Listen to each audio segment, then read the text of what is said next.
It's certainly been a volatile week on financial markets, but it's also been an interesting week for data around the Australian housing market. We released the Westpac Consumer Sentiment Index on Wednesday, and it showed that house price expectations, that index that we've been measuring since 2009, had a big 7.4% fall. It's now at its lowest level that we've seen since the survey began in 2009.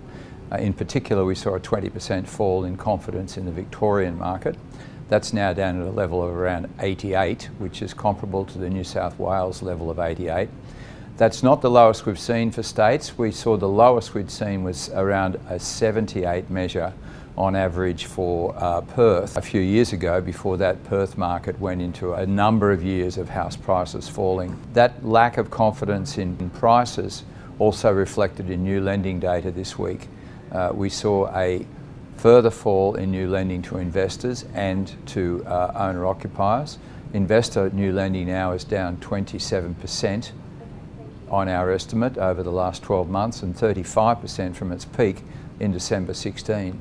As far as owner-occupiers are concerned, which is obviously a much more stable component of the index, that's now down around 8% in terms of new lending over the last 12 months, which is quite a substantial fall relative to historical movements in that component. Good question as to why we'd see such a big fall on investors. Well, obviously the supply of credit is a factor, but of course if you're so negative about house prices, which our consumer sentiment index seems to be implying, you're also going to be quite reluctant to be an investor.